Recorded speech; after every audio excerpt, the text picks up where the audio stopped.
Before dawn at San Quentin State Prison, the kitchen crew was already hauling sacks of flour into a bakery that had not gone cold in decades. Inmates on cooking duty split whole sides of beef raised on the prison's own land, while the smell of sourdough drifted through the cell blocks before the morning count had even started. One meal on this countdown was the last thing a condemned man ever tasted. Another was designed as a punishment so bleak it made hardened convicts beg for a regular plate. And the one that lands at number 1 did something that guard towers, solitary confinement, and razor wire never could. What prisoners actually ate inside San Quentin tells you more about American justice than most courtroom transcripts ever will. So hit subscribe because these 25 meals are going to change how you think about life behind bars. Here are 25 shocking meals actually served to prisoners at San Quentin. Number 25. Saltpeter stirred into the coffee every morning. For decades, San Quentin staff mixed potassium nitrate into the coffee urns and, according to multiple inmate accounts, directly into certain cooked dishes. The official reasoning, when any was offered at all, was that it reduced aggression in the cell blocks. Every man who passed through those gates understood the real intention. Saltpeter was meant to kill sexual desire. The coffee carried a bitter metallic edge and left a chalky film settled at the bottom of every tin cup. No physician on staff formally prescribed or monitored the dosage. The practice was never approved through any recorded medical protocol, yet it continued well into the 20th century, administered without disclosure, without consent, and without any means for the men drinking it to refuse. 3 times a day, they were handed a cup and expected to swallow whatever was in it. Number 24. Dungeness crab hauled in from San Francisco Bay. Trustees assigned to outside work details fished the waters right off the prison point, and during crab season, they pulled in Dungeness by the crate. The catch came back through the gate, went straight to the kitchen, and got steamed whole in industrial kettles. The mess hall served it cracked and ready to eat, piled on metal trays next to boiled potatoes. The same crab that white tablecloth restaurants along Fisherman's Wharf charged a small fortune for ended up on the plates of convicted felons who had not touched a restaurant menu in years. Guards ate it too. The warden ate it too. The only thing separating those meals was the silverware, and the men in the mess hall did not get any. Number 23. Cornmeal mush served 3 times a day.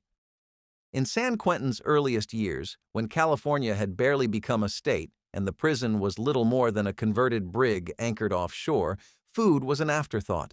Breakfast was mush. Lunch was mush. Dinner was the same mush, sometimes with salt, sometimes without. There was no proper kitchen, no working oven, and no cook who had any training. The men ate out of shared wooden buckets with their hands, and the mush itself was often gritty with sand and shot through with weevils. Scurvy spread through the population because there was no fruit, no vegetables, and no variation of any kind. A man could go weeks eating nothing but ground corn boiled in water that tasted like it had come from a ditch, because in many cases it had.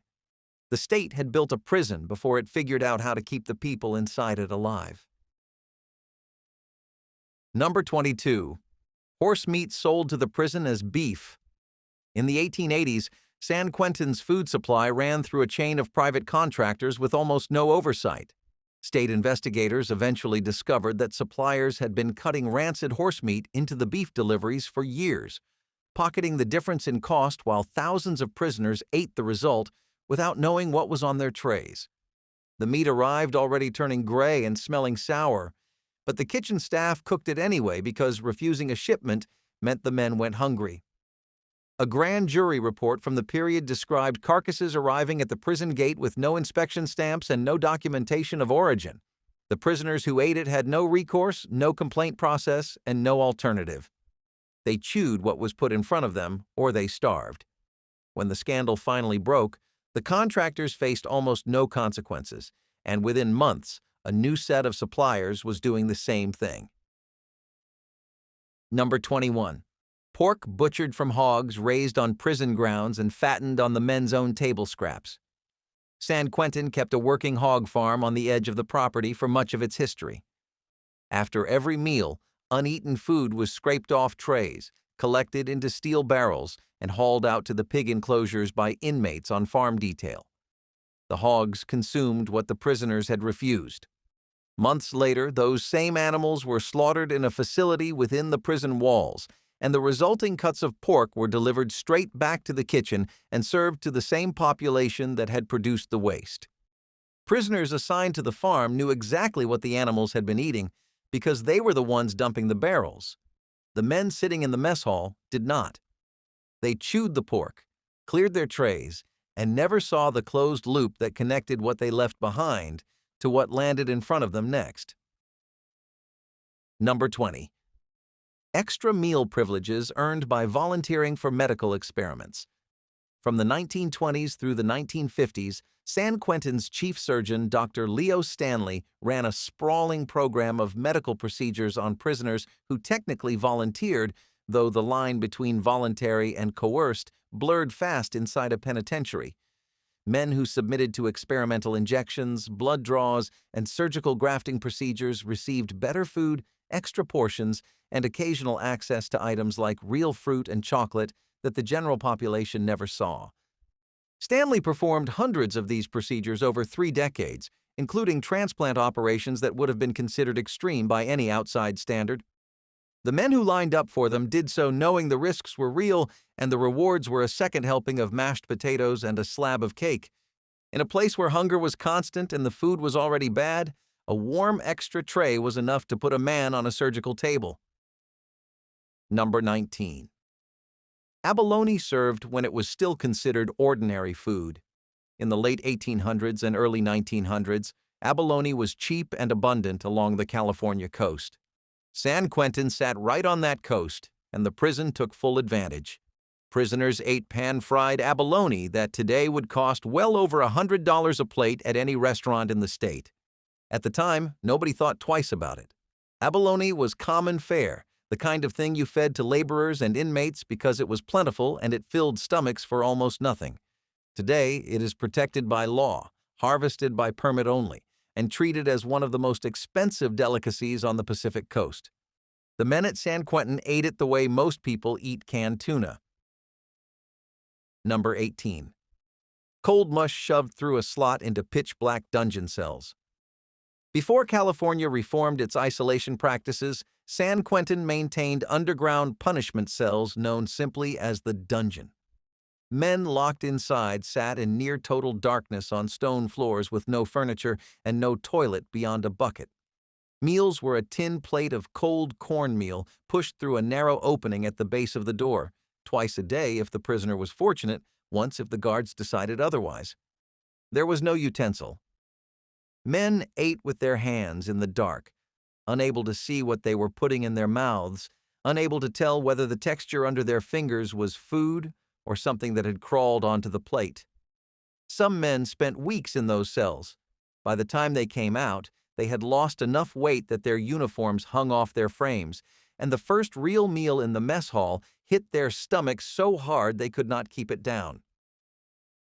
Number 17. Steak and eggs served to condemned men on the morning of an execution. The men on death row at San Quentin lived in a separate wing with their own meal service. The food was not dramatically different from the general population most days, but on the morning a man was scheduled to die, the kitchen prepared something apart. Steak, eggs cooked to order, toast, coffee, and whatever else the man wanted within reason. Some asked for pie. Others wanted fried chicken or a plate of spaghetti. A few asked for nothing at all. The kitchen staff prepared these meals knowing exactly what they were for. The cook who fried the steak knew the man eating it would be dead before the next shift started. The trustees who carried the tray down the corridor to the holding cell understood they were delivering the last thing that man would ever taste. There was no ceremony, no special plate. Just a tray slid through a narrow slot in a steel door. Between 1893 and 1967, San Quentin carried out over 200 executions by hanging and by gas. That means over 200 final breakfasts prepared by men in the same kitchen that fed the general population. The eggs came from the same supply. The steak came from the same freezer. The only difference was the destination. After the meal, guards walked the condemned man to the gas chamber, a pale green octagonal room fitted with a metal chair and leather straps. Former guards who worked those mornings described the last meal ritual as the quietest part of the entire process. The corridor went silent when the tray passed. Not out of respect necessarily, but because every man on that row knew a tray like it would eventually come for him. Number 16. Soup ladled from stock pots that had not been emptied or scrubbed in over a week. During stretches of severe understaffing, San Quentin's kitchen crews operated with so few hands that basic sanitation collapsed without anyone filing an incident report. Stock pots sat on the industrial stoves continuously, simmering around the clock, with fresh scraps of vegetable and bone tossed on top of whatever remained from the day before. Kitchen workers who served those pots described the liquid at the bottom as dark, sour, and heavy with sediment that had been cooking since the previous weekend. The broth that reached the serving line bore no resemblance to any recipe on the posted menu. Nobody inspected the vessels. Nobody rotated them. The kitchen ran on the assumption that constant heat killed whatever might be growing inside, and the prisoners operated on the understanding that they had no choice but to hold out their bowls and swallow what they were given. Number 15. Bread pudding assembled from loaves too moldy to serve on their own. When bread turned at San Quentin, and it turned often in the damp salt air rolling off the bay, the kitchen never threw it out. Cooks scraped away the visible mold, tore the remaining chunks apart, soaked them in a slurry of water, powdered milk, and whatever sweetener the storeroom still had, and baked the whole mess into a dense, heavy pudding that arrived on every tray listed as dessert. The men could taste something underneath the sugar, a faint, sour note that no amount of cinnamon or vanilla could bury. Some picked around the edges. Most ate every bite, because the next meal was 6 hours away and nothing guaranteed it would be better. The kitchen logged it on the menu as a standard dessert course. The men who chewed through it had a different name for it, and not one of them ever asked for seconds. Number 14. Spoiled meat served to the entire population after the kitchen refrigerators failed during a summer heat wave. San Quentin's electrical grid was old, patched together across decades of expansions, and unreliable in the worst stretches of summer. When a sustained power failure knocked out the industrial coolers in the main kitchen for the better part of 3 days, hundreds of pounds of beef and pork sat in an unventilated storeroom while temperatures outside the walls climbed past 90 degrees. When the power came back, the kitchen supervisors faced a decision: discard the meat and file an emergency requisition that would blow through the quarterly food budget, or cook it at high enough heat to kill whatever had started growing and serve it on schedule. They chose to serve it. The beef went into a stew. The pork was ground and pressed into patties. Kitchen workers who handled the raw product described a sweet, sour smell that clung to their hands even after scrubbing. Men in the mess hall noticed the taste on the first bite. Some pushed their trays forward untouched. Most kept eating because refusing a meal at San Quentin meant going hungry until the next one appeared, and nothing promised that tray would be any different. Within 36 hours, the infirmary was overwhelmed. Prisoners lined the corridor outside the medical ward, doubled over with stomach cramps and unable to hold down water. The official incident log attributed the outbreak to a circulating stomach virus. The kitchen inventory sheet for that week showed no discarded product. Every pound of meat that had sat in those dead refrigerators was accounted for as served. No outside investigation was triggered because nobody beyond the walls knew it had happened, and the men inside had no channel through which to report what they had been fed. Number 13. Meals eaten in enforced silence under threat of flogging. In San Quentin's early decades, a strict silence rule governed the mess hall. Prisoners filed in without speaking, sat down without speaking, ate without speaking, and stood up to leave without speaking. Any man caught talking, whispering, or even gesturing to the person beside him could be pulled from the bench and flogged on the spot. The punishment was administered in front of the other men as a warning. Guards patrolled between the long tables listening for the smallest sound. The effect was a room holding hundreds of men where the only noise was the scraping of tin against tin and the occasional cough that no one dared acknowledge. Eating under those conditions turned every meal into an exercise in controlled fear. The food itself was secondary. What mattered was getting through the sitting without drawing attention, because the price of a single whispered word could be 20 lashes across the back before the tray was cleared. Number 12. Meals prepared with contaminated water during typhoid outbreaks. San Quentin's water supply was unreliable for much of the prison's early history, and when it failed hard. Outbreaks of typhoid fever and dysentery swept through the population more than once, and the kitchen continued operating through all of it because there was no alternative. The same water that was making men violently ill was used to boil rice, wash vegetables, and brew the barley coffee substitute. Prisoners too sick to sit upright still received their trays. The men who were not yet sick ate food rinsed and cooked in water that virtually guaranteed they would be next. Makeshift infirmaries overflowed, and the death toll during the worst outbreaks climbed high enough to force state investigations. Officials patched the water system, issued reports, and waited. The next outbreak came anyway, because the infrastructure was rotten at the foundation and no one was willing to spend the money to replace it. Number 11. Thanksgiving dinner served on condemned row, 50 feet from the gas chamber. Every November, San Quentin's kitchen produced a full holiday meal for the entire prison, including the men on death row. Turkey, stuffing, cranberry sauce, mashed potatoes, and a slice of pumpkin pie arrived on metal trays pushed through the slots of condemned cells. The men who ate it could see the door of the execution chamber from certain angles in the corridor. Some of them were weeks away from walking through that door. Others had years of appeals ahead, but no certainty about the outcome. The guards who delivered the trays said the row was quieter on Thanksgiving than any other day of the year. No shouting, no card games, no conversation between cells. Just the sound of men eating a holiday meal alone in a concrete room, surrounded by other men doing the same thing. None of them sure whether this was their last Thanksgiving or just another one in a line they could not see the end of. Former corrections officers who worked those shifts later described it as the hardest day of the year on the job, not because anything violent happened, but because the stillness in that corridor while men ate turkey off metal trays was harder to shake than anything they had seen in the yard. The smell of the food hung in the block for hours afterward, mixing with the institutional disinfectant and the stale air of cells that never fully ventilated. By the next morning, the trays were collected, the corridor went back to its usual noise, and nobody on the row mentioned the meal again.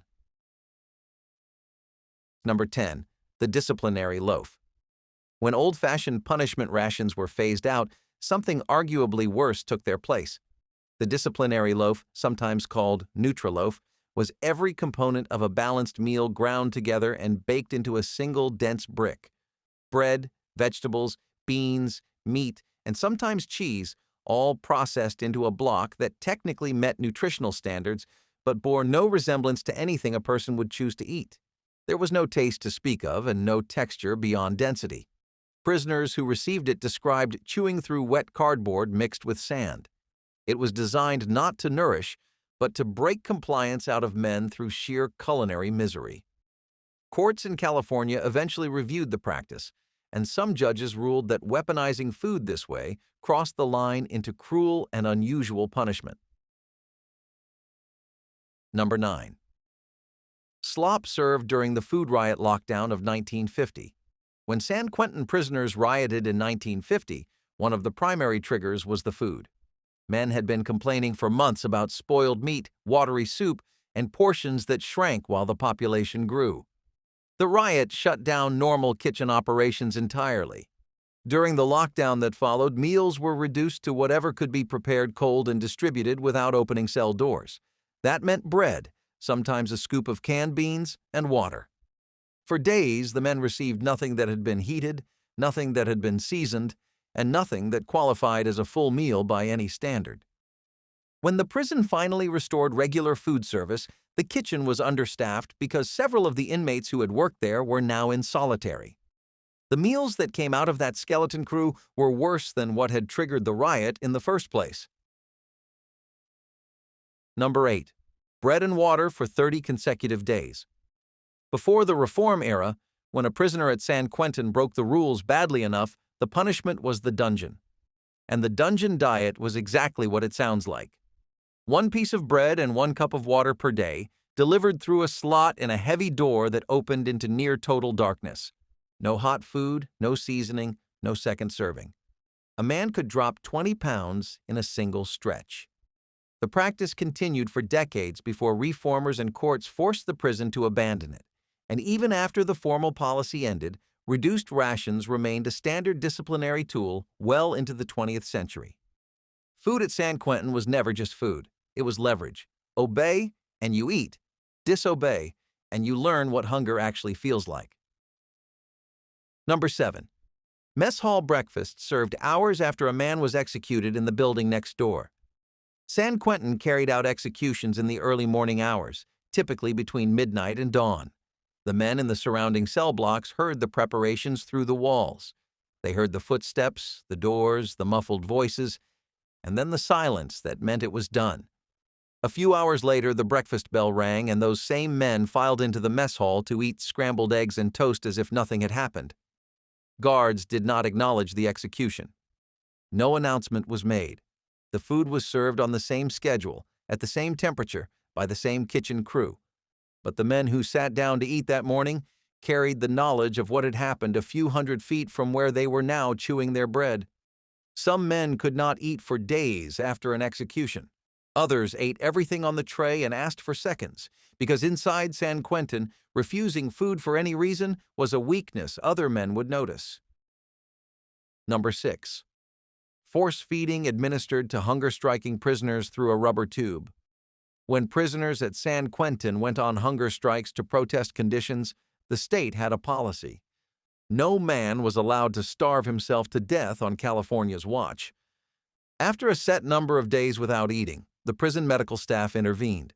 The procedure involved restraining the prisoner in a chair, inserting a rubber tube through the nose and down into the stomach, and pouring a liquid mixture of milk, eggs, and sugar directly into the digestive tract. The men fought it. They gagged, vomited, and sometimes aspirated the mixture into their lungs. The staff who performed it described it as one of the worst parts of the job.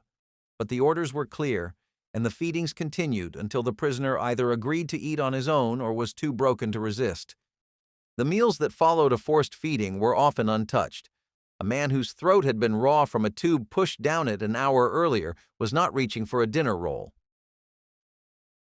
Number 5. Ramen noodles, the currency that replaced cigarettes behind the walls. When California banned smoking in state prisons, the informal economy inside San Quentin shifted overnight. Cigarettes had been the standard unit of trade for decades, used to buy everything from extra food to protection to legal advice from jailhouse lawyers. When they vanished, the men needed a replacement, and they settled on ramen noodles from the prison commissary. A single packet cost a few cents, but inside the walls it could purchase almost anything. A haircut cost 2 packets. A load of laundry cost 3. A hand-drawn greeting card to mail home cost 5. The packets were lightweight, easy to store, impossible to counterfeit, and universally desired. That made them more stable than cigarettes had ever been. Men crushed the dry noodles inside the wrapper, added hot water from the dayroom tap, and ate straight from the bag. Others mixed in squeezed cheese, summer sausage, or crushed chips to create what they called spreads, elaborate communal meals assembled on a bunk and shared among cellmates. The prisoners who controlled the ramen supply controlled a serious piece of the underground economy. Debts were tracked in packets. Favors were repaid in packets. And when a man ran out of ramen, he was, in the most literal sense of the word, broke.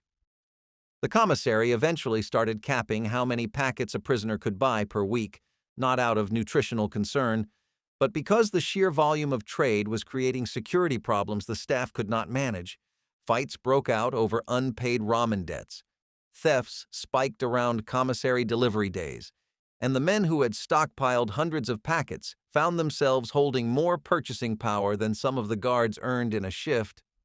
A soup that cost less than a quarter on the outside had become the most powerful commodity inside the oldest state prison in California, running on the same supply and demand logic that governed economies centuries before anyone put a name to it. Number 4. Rations served to men locked in overcrowded holding cages with no room to sit. During San Quentin's worst overcrowding crises, the prison held far more men than it was built for. New arrivals and men awaiting classification were held in temporary cages where there was not enough space for everyone to sit at the same time. Meals were handed through the bars in paper sacks. No trays, no tables, no bench. Men ate standing up, pressed against other men, holding their food above their heads to keep it from being knocked away. The sacks contained cold sandwiches, an apple if one was available, and nothing else. Men who dropped their food could not bend down to pick it up without stepping on someone. The smell of that many bodies in that small a space mixed with the food in a way that made some men gag before they could take a bite. These were not punishment cells. This was the standard intake process during peak population, and it went on for years before anyone outside the walls raised an objection. Number 3. Watery gruel served to quarry workers after 12-hour shifts breaking rock. San Quentin operated a limestone quarry for decades, and the men assigned to it worked from dawn through late afternoon, swinging sledgehammers and hauling stone under armed guard. The labor burned thousands of calories a day.